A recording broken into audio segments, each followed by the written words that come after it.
Nah karena caranya gini, sampean tak warai la ala katarto. Jadi istrinya kula sukani mukadimah, saya tadi datang tuh pokoknya kula wau mun sukani mukadimah. Kemungkinan ngaji di sini itu saya minta tambah brai. Karena saya itu kalau tiap bulan, yang jelas sekarang kan ada brai mulut, poso, rejeki. Mungkin kalau minta 2 lagi, tapi entah saya nanti milih apa. Jelas nih ketemu sama sering pusing. Nomor 2, kalau tidak sering, tidak penting, gak usah sowan. Ngel-ngelo kula mun njenengan sanggep mawon kula nak ning omah milik keluarga. Nama milik napa? Keluarga. Apalagi saya punya pondok ngajar di sarang. Santri kadang lucu, niat takzim kiai ini malah sowan. Sowan ganggu. Kok nak mantur ning kula sering teng pandangan teng Kragen. Gus badhe sowan jenengan. Ana apa badhe tangklet hukum ning kene ae. Agak sopan, ora sopan nak ning omah ganggu. Akhirnya mek ngadeg-ngadeg ning trotoar ngeten Gus wonten masalah ngene tak jawab. Gak apa-apa, ora apa-apa malah sowan malah apa-apa. Repot. Loh kula itu karena hidup dengan istri saya sama anak saya. Jadi yang ngurus anak saya sendiri. Jarang kula ngurus sadalem jarang. Memang itu memang saya punya standar pakai kitab-kitab kados hikam. Saya ini merasa hidup di dunia itu sendiri. Sampeyan tak warai la Allah kada potar. Imam yang ngarang hikam itu punya resep supaya kamu seneng terus. Liyakil lama tafrahu bihi, mesti yakil lama tahzanu bihi. Usahakan sedikit sekali apa yang bikin kamu seneng, maka akan sedikit sekali yang bikin kamu susah. Jadi misalnya kula nih, jadi kiai misalnya cari wong ya kula kiai wong alim, jelas nak ngalime ngalim, nak kiai rapati ya, nak ngalime jelas. Tapi nak kiai rapati, nah kan kiai tapi ra ngalim. Nah kula nak darane wong alim malah muni ya jelas.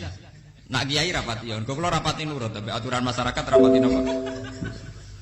Nah sampean kiai tapi ora napa ngalim. Ya beda. Ndak ini memang bedanya jauh. Ya mungkin lebih kiai sampean di mana. Cara derdek-derdek donga meyakinkan sampean. Tapi cara artine donga piye paham kula. Lha boten iki nyata, sampean rasa tersinggung napa barang-barang napa? Nyata. Nah kula sering ditakoki kiai-kiai masalah. Resepnya apa jenenge? Kok jenengan ra tau susah dal kita ra tau wiridan ra tau muhayisib. Resepnya ilmu itu gini kata hikam. Ulama yang kayak hikam itu pernah ngarang kitab tuh saking syukurnya entah saking angkuhnya terserah ngomentari. Kamu harus yakin bahwa di sisa hidup Anda itu tidak akan maksiat lagi. Sehingga kalau kamu ditakdir maksiat, anggap saja akhiru maksiatin kudirat alika. Anggap itu yang terakhir. Siapa yang menganggap mukhal bahwa dia tidak akan dosa sampai mati, berarti menganggap Tuhan itu lemah. Karena cara berpikir kita kan bayangkan hidup itu 40 tahun lagi. Misalnya saya sekarang umur 40, bayangkan umur kadang 4 tahun meneh. Sampean misalnya umur selawe, bayangkan selawe tahun meneh. Sehingga nganggap dalam durasi ini selawe tahun kok orang maksiat kan mukhal. Apalagi sampai sudah tahu maksiat itu bakatem paham. Ya maksiat ya kelas-kelasan, nak BG pacaran. Nak wong iso omah ya nakal, nak sing setengah saleh ya berbau proposal ya sesuai kontaknya dhewe-dhewe. Itu kan urusan masing-masing. Ya itu kan urusan masing. Moe wakisabu ala wong ngene ora ana sing ro moe wakisabu ala. Rombongan wali songo, mbok kangen wali songo, mbok golek selisih wawahu napa alam. Sing roh pangeran piyam. Mbok kangen wali, mbok golek selisih margin. Niku pokoke wawahu napa ya itu kan urusan jenengan mbek pangeran to mboten urusan kula. Tapi tetap saya sebagai ulama mengingatkan niat itu ditoto. Begini, ulama dulu tuh ngitung hidup itu hanya 2 menit 2 detik. Sehingga dia ya gampang saja. Kayak imam kayak Kanjeng Nabi itu, ya Rasulullah kenapa tidak menyediakan makan untuk besok? Loh, saya itu tidak yakin kalau hidup saya sampai besok. Ya sudah begitu cara, ya sudah tenang saja. Kalau sampean kan bayangkan hidup 4 tahun lagi, 5 tahun lagi, sehingga arah mangan ya wedi tenan. Padahal bolak-balik zaman cilik arah mangan tetep ae wedi. Jadi cara berpikir Nabi itu begitu. Begitu juga cara pikir sahabat, cara pikir ulama-ulama yang waras itu begitu. Loh saya itu pernah melarat di Jogja, zaman pertama merantau. Itu kalau santri saya bilang, Gus kok tidak punya beras ya? Tapi apa yakin nak sesuk urip Pak? Kowe buta mangan sesuk, anak sesuk ijek napa? Urip. Cara berpikir ulama itu begitu. Sehingga melihat maksiat juga gitu. Alhamdulillah aku ijek urip 1 detik, 2 detik, 2 menit. Sehingga hidup.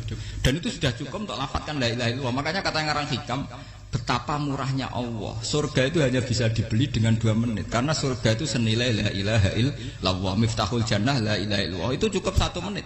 Berarti surga itu regane mau 1 menit. Dan karena dia nganggap hidup itu 1 menit ke depan la ilaha illallah. Ya sudah. Dia ngitungnya hidup itu per menit. Kalau sampean kan enggak, per 10 tahun, per 20 tahun. Sehingga kriminal betul. Cara pandang sampean itu kriminal betul. Sehingga bayang kudu di duwe, kudu di bojo, nak kiai kudu di pengaruh. Lah kalau saya enggak. Saya meskipun tidak sehebat itu, tapi mewarisi keilmuan mereka. Jadi misalnya saya jadi ulama, itu bayang dong, di santri mesti tok Islam, pokoknya ke Ahmadiyah ya gitu saja.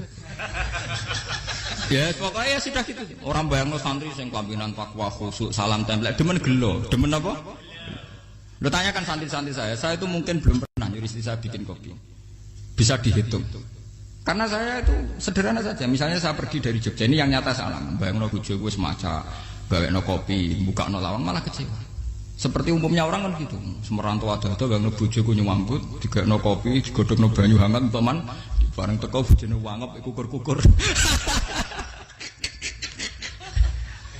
Karena tarifnya dia ideal, maka mudah kecewa kalau itu tidak terjadi. Nak kula mboten, sebayang no Jogja, ibu bojoku cek utuh Islam, nak sholat 5 bulan ya sudah gitu saja. Pakai standar-standar yang minimalis saja.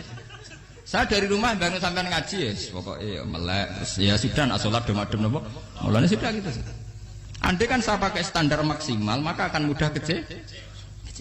Rasulullah juga begitu. Rasulullah itu ngadepi Sayyidah Aisyah, itu ya begitu, ngadepi Hasan Husain. Sehingga tidak ada cerita Nabi mudah kecewa, betul. Karena Nabi bayangkan anak istrinya itu ya minimalis sekali, urusan dunia loh maksudnya minimalis sekali. Misalnya Nabi pagi-pagi tanya, ya Aisyah apa ada sarapan? Enggak ya Rasulullah, ya idzan asumu, kalau itu saya puasa. Kalau sampean usul-usul ora digekno kopi wong wedok opo, itu kan repot. Muni-muni itibak sunnah Rasul tapi enggak pernah sampean mendekati sunnah napa? Rasul. Sehingga ya tenang saja Nabi. Saya tuh alhamdulillah bisa niru dalam gitu-gitu tuh bisa. Makanya ini kiai muda paling enjoy. Banyak kiai yang sepuh itu kalau urusan gitu konsultasi sama saya. Gus resep apa kae? Ini kula resep era dekarep. Juga saya tidak pernah bayangkan apa tanggaku seneng aku atau orang sing ngaji aku kecewa, tidak pernah bayangkan. Sampai itu kan makhluk, tidak penting. Kecewa tidak kecewa itu tidak penting. Saya itu orang alim, ngerti ini warido kamat lubi, ora waridokum. Yang tak goleki ridane pengiran, antara ridane sing ngaji, ridane konsumen. Itu apa? Makhluk tidak penting. Itu harus dilatih. Harus apa? Sehingga orang itu kalau biasa sholat, maksudnya biasa ta'alluq dengan Allah, mesti la'alla katardo, mesti gampang puas. Karena dia iktifak ngalap cukup be Allah Subhanahu wa ta'ala. Saya sebagai manusia juga sering ditangisi istri. Misalnya saya sering ke Jogja sendirian. Nah ninggalan apa? Ninggalan ibu milih pengiran. Misalnya mati ninggalan ya paling aku mau ngapain nih suara. Paling uang nangis gue kegiatan. Bukan apa-apa. Ingin saya bahwa konstitusi ulama itu masih iktimat Allah. Kalau kita kan enggak. Cara berpikir kita ngaji itu ideal sing ono podium, sing ngaji kelambinan takwa kabeh, keturunan kaji kabeh, ndiluk kabeh. Kita akan pakai standar-standar yang dengan asumsi kita. Padahal Nabi di zaman sugeng al iman hahuna wa yusiru ila qalbihi sadrihi salah. Iman itu urusan hati. Komitmen sampean be Allah Subhanahu wa taala. Nah ini resepnya. Makanya kata hikam yakinlah ma tafrahu bi, mesti yakinlah ma tahzanu bi. Sedikitlah kamu gembira dengan satu hal, nanti akan sedikit kamu yang kecewa. Artinya misalnya kados kula sebagai ulama seneng kula niku kok ijek iman. Ya nggak kayak wong awam. Ya sudah gitu. Jadi misalnya suatu saat kula jatuh, yang ngaji saya gak semeneng dadi kupeding. Wong sing seneng kula bubar kabeh. Kula ya ora susah, miskola darah bener. Gus saiki jenengan ora sing seneng. Ya tenang saja. Sing ora seneng ya makhluk ora jelas. Dan status mereka tetap layaduru walayan. Ini harus dilatih. Sehingga Nabi itu ya meskipun beliau itu perang, sahabatnya meninggal ya tenang saja. Nabi cara berpikir yang meninggal mereka mati syahid, yang masih hidup dianggap berpotensi melakukan kebaikan. Sama tak warai resep-resep dari Rasulullah SAW. Saya ini sebetulnya memaksa, menjelaskan ini maksa karena saya inginnya jadi ulama yang kayak umumnya orang, tidak ideal amat. Tapi saya ditegur ilmunya itu ideal, jadi terpaksa saya jelaskan. Tapi kalau perilaku saya tidak akan ideal. Soalnya ngawur saake mari gufuri pengiran nganggur bolak balik cerita. Ada seorang wali, karena dia wali itu doa di multazam, ya Allah saya ini minta satu hal. Karena dia wali maka tidak minta uang, tidak minta jabatan, minta engkau takdir saya tidak pernah maksiat. Itu kan bagus sekali, minta doa ditakdir gak maksiat kan ada. Dari pangeran malah jawab, fa'ena adza'u kufran. Karena tau maksiat malah sifat ghafurku tak ada kok endi. Gamane pangeran ini sifat ghafurku rak nganggur. Malah tidak ada orang selain Nabi kecuali ditakdir tahu maksiat. Dan sifat ghafure pangeran efektif. Paham apa? Lah nek sampean kan ghafure mbok nggo kabeh. Dadi karek sadidul iqab. Karena maksiate sampean sering. Jadi sifat ghafure wis berlaku aktif. Saya karek nunggu sifat sadidul iqab. Paham ya? Itu beda dengan wali-wali. Sifat sadidul iqab mau aktif mereka tidak punya malah pangeran bingung gak kok sifat ghafure. Apa tak kok ghafur atau dosa. Didakoki sadidul iqab gak tahu maksiat. Jadi pangeran malah sing bingung. Nak kowe ora tau maksiat ghafur kok tak dakoki. Kok ora tau maksiat wong iku ora tau apa? Didakoki sadidul iqab gak mungkin atau maksiat. Lah pangeran apa dakok ghafur kan syaratnya dosa sik. Sampean kan walian. Ghafure wis dientekno. Keseringan kepake, paham ya? Karek nopo? Karek sadidul iqab. Ya itu memang standar Tuhan. Semua Quran itu kalau nyeritakan gitu. Nabi ibadi anni anal ghafurur rahim. Kaulaku ceritani aku ghafurur rahim, tapi yo ceritani wa anna adzabi wal adzabul alim. Nabi ibadi anni anal ghafurur rahim wa anna adzabi wal adzabul alim. Kalau Nabi Ibrahim, Nabi Muhammad inna rabbaka lasariul iqab. Pangeran cepat nyiksane, tapi wa innahu laghafurur. Jadi dua sifat ini pasti aktif. Dan tentu ulama itu senang sifat ghafur itu ya meskipun aktif, tapi mereka tidak pernah ngambil fasilitas sifat napa? Kula baleni malih. Sehingga kayak Sayyidina Umar radhiyallahu anhu ketika beliau pertama jadi khalifah, ini cerita di kitab Hayati Sahabat. Pertama dia jadi khalifah, orang mengira dia akan ngomong hal-hal yang besar, visi besar tentang negara, visi besar tentang izzatil Islam wal muslim.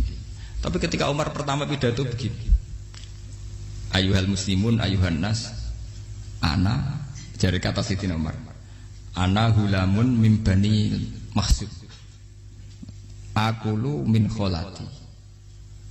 Saya ini pemuda dari Bani Mahsud. Kecil saya bisa makan karena bulik-bulik saya punya kebun kurma yang kalau saya memanen diopahi beberapa biji dan itu menjadi kuti wahayati, menjadi saya bisa hidup. Terus wassalamualaikum warahmatullahi wabarakatuh. Orang itu penasaran semua. Orang jadi khalifah pertama dibenem jadi Amirul Mukminin, pidatonya ngenang masa kecilnya ra kelar mangan, kelare mangan mergo buruh bulike. Paham ya?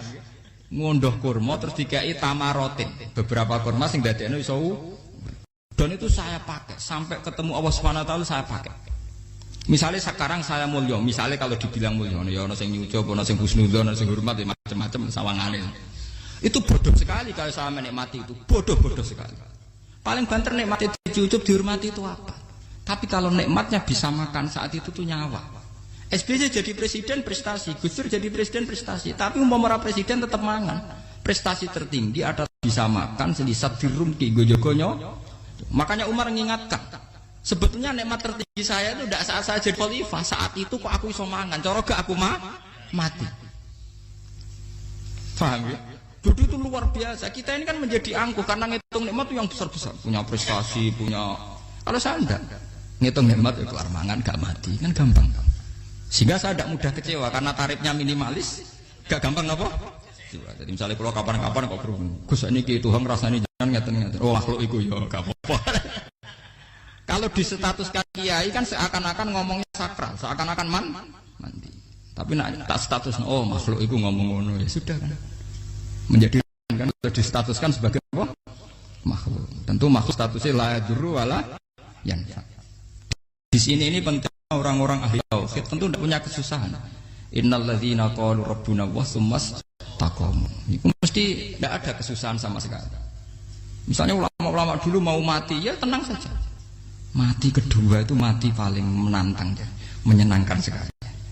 Karena mati yang seru itu mati zaman Al-Adam. Misalnya saya kelahiran tahun 70. tahun 40-50 kan belum ada saya. Itu mati yang sejati karena al-adam, napa? Al-adam tidak ada. Mati yang nanti itu mati yang petualangan karena saya mati setelah menyaksikan kekuasaan Allah, setelah husnudzon sama Allah. Sehingga mati yang menuruti kerinduan akan ketemu sang kekasih. Makanya Jalaluddin Ar-Rumi ketika mau meninggal dan orang-orang muridnya nangis, dia marah-marah. Hei murid-muridku, betapa bodohnya engkau. Saat kayak ini yang saya tunggu. Saya sudah menyesal berusaha sampai Allah dat cinta senang. Aku kecewa waktu makhluk-makhluk koyo